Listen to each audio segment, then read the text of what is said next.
Thank you, Dr. Gottlieb. That was a wonderful overview and a great way of kicking off our day. One of the things that really struck me about your presentation was just, I think, throughout the emphasis on humility and partnership. I think that's crucial. Just a little bit of background about me. I'm the Deputy Secretary for Health Services. I'm actually new in this role. Started a little less than 2 months ago. I came from the FQHC world. So I ran the state association, the Primary Care Association for North Carolina. And we were early partners, early advocates for the approach that North Carolina has taken around addressing social determinants. I like to use the term social drivers of health. That actually harkens back to Dr. John Hatch, who was one of the founders of the Health Center program and utilized a lot of the strategies along with Dr. Jack Geiger early on, over 50 years ago, in the initiation of the Health Center program in Boston as well as in Mount Bayou, Mississippi. So a lot of the work that we're doing that seems to be new is really kind of going back to early work that's happened before us that was proven to be successful.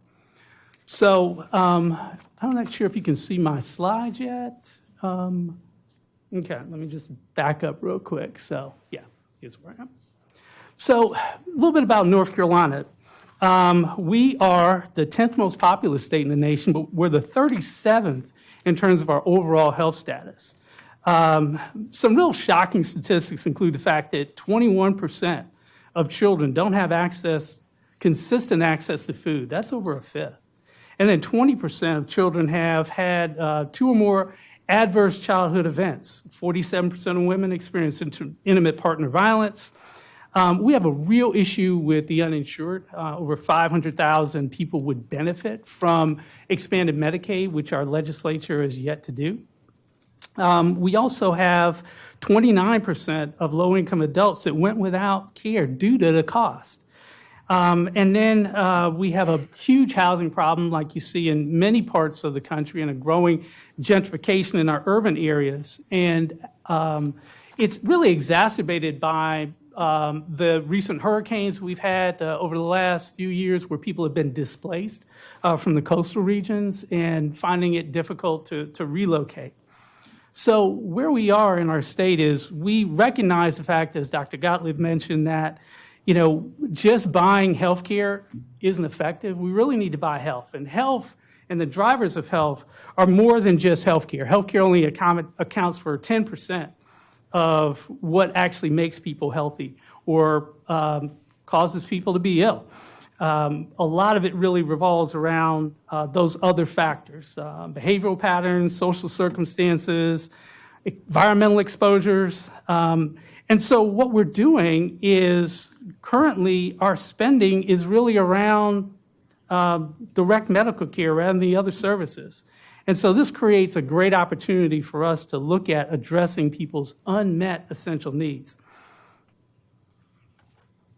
So we have sort of a guiding vision of our work, and that is really around addressing those social drivers of health and optimizing health and well-being of all people in our state by really bridging our communities and our healthcare system. And it really does involve partnerships and humility because, as Dr. Gottlieb said, there's a lot that we know and also a lot that we don't know. And so we approach this with a real emphasis on partnering with our community engaged organizations. And so one of the things that we see in North Carolina is just a little bit more about where we sit. We're a state that is moving into managed care. We're actually the largest state that doesn't have Medicaid managed care. And we are also in a position where we can learn from the other states what their successes were and also some of their failures. As the 9th largest state in the country, we're purple. So we have a Democratic governor and a Republican-led House and Senate. We're a very racially diverse state. And we have a focus on making sure that we align the strategies that are taking place in our state so that we can move from a fee-for-service environment to payment for value. So again, taking a whole person approach to care, integrating physical care, behavioral health, looking at buying health, not just health care, and taking a data-centered approach towards this work. So Medicaid transformation is one of our key drivers. Medicaid transformation is actually scheduled to launch February 2020. Originally, it was going to launch in November, but we're into September and we still don't have a state budget, which was slated to start July 1. And a lot of that tension is really due to the fact that our governor is not going to sign a budget that doesn't have Medicaid expansion. And our legislature has been really sort of pushing back on that. And that's kind of where we sit right now. But regardless, as we proceed forward with Medicaid transformation, it's now delayed until February due to some of the funding being necessary in our proposed budget to actually support the transformation effort. We're going to be moving towards a whole person care system with Medicaid managed care organizations that we call in North Carolina prepaid health plans, or PHPs. They're going to be focusing on not just the physical and behavioral health integration, but also those unmet social needs. We created sort of a three-tiered structure of providers, Tier 1, 2, and 3. And Tier 3 puts the burden of case management, care coordination on the provider with enhanced payments and supports for moving towards that value transformation. We also have an initiative in our department called Healthy Opportunities. So if you can think social determinants of health, healthy opportunities being sort of one and the same, we have sort of three arenas. One is just a broad arena where that Healthy Opportunities initiative really drives a lot of the work that we do across all populations, and we're aligning with our health systems in that effort as well. And then, again, managed care being one of our key drivers, and then utilizing an opportunity that we received from CMS in our 1115 waiver to do some Healthy Opportunities pilots, and I'll talk a little bit about those later. Our priority domains, as others have mentioned, revolve around food security, housing stability, transportation, interpersonal environment, but also having services and resources available around employment, toxic stress, and really addressing those ACEs, the early brain development for young children. And within managed care, and considering those four priority domains, really assuring that the case management that occurs within the Tier 3 providers aligns with those services, that there's an integration with other partners outside of the department, and that the value-based payment and those incentives align with addressing social needs as well as healthcare outcomes. And then through our Healthy Opportunities Initiative and our pilots, being able to really look at what contributions can be made to discrete services to allow for the improvement of healthcare outcomes. And then overall, our quality strategy and our data and analytics and the research behind it is really going to drive adjustments of the model as we go forward. So again, care management is a key component of it.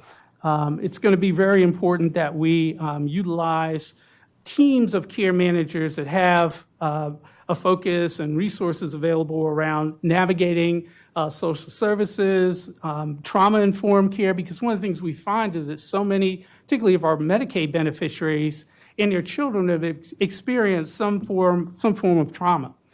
Utilizing a team-based care approach, interdisciplinary team approach with housing specialists and legal specialists through the prepaid health plans, those resources available to the advanced medical homes, and then employing a standardized screening tool, and I'll get to that in just a little bit, as well as an electronic referral system called NC Care 360, and then focusing a lot on those high-need cases, such as people who are experiencing homelessness or interpersonal violence.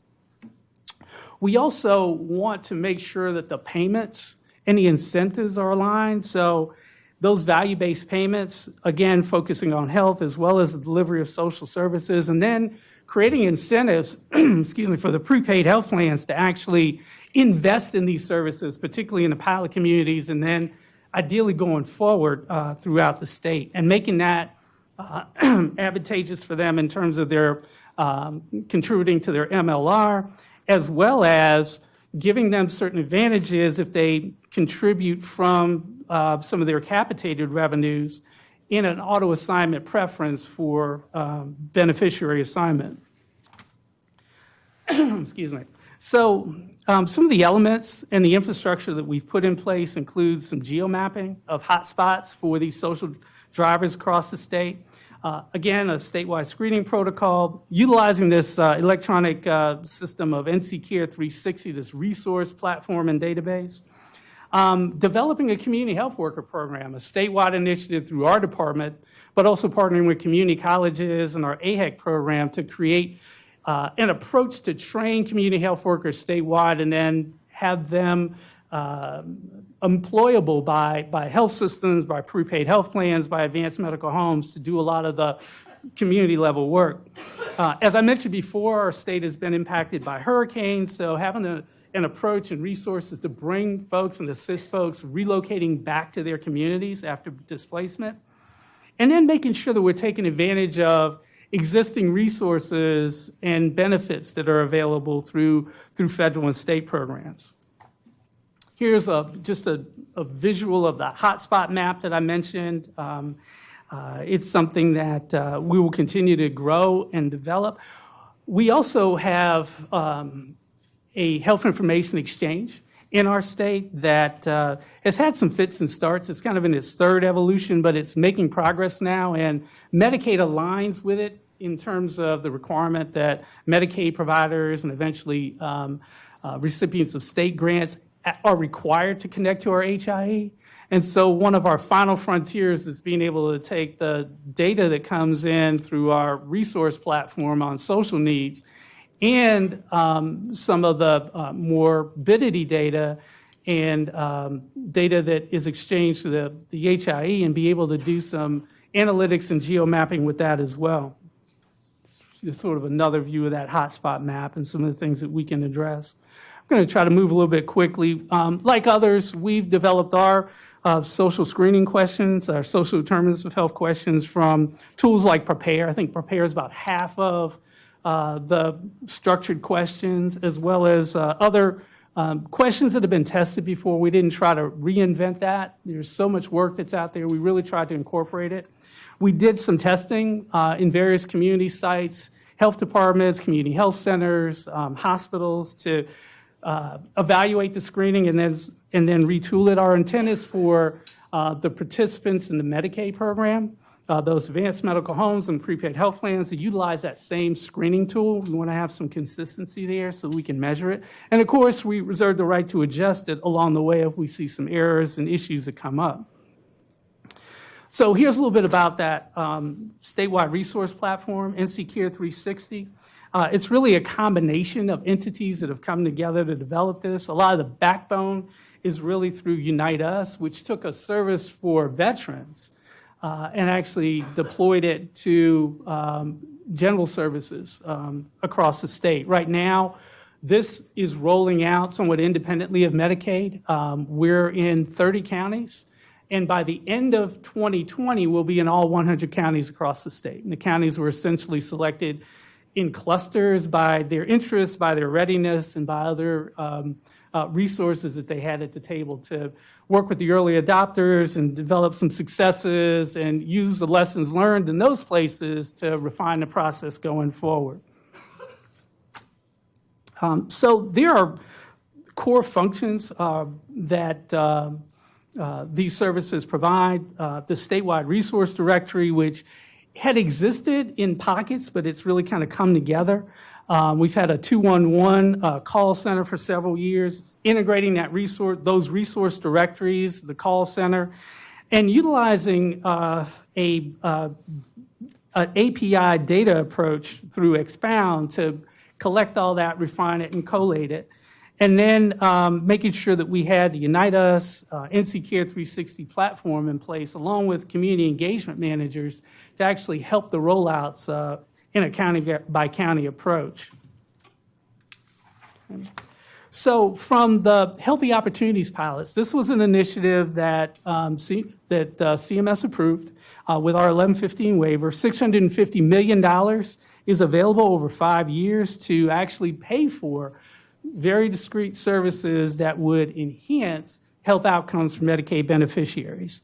And the way it would work is that the prepaid health plans would essentially be providing this funding through what we're calling lead pilot entities. These would be organizations in the communities that would bridge the relationship between healthcare and the health services organizations such as housing providers, food providers, transportation services in the community, and actually have a transactional exchange for certain services that would be available.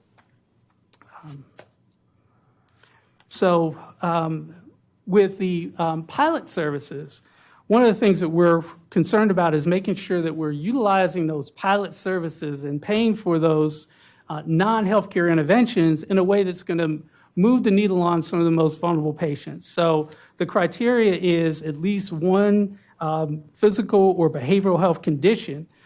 So for an example, for a pregnant woman, someone that has a multifetal gestation, or children that have been in neonatal intensive care units, for adults, individuals that have 2 or more chronic conditions, and then also having one social risk factor, being homeless or food insecure or transportation insecure.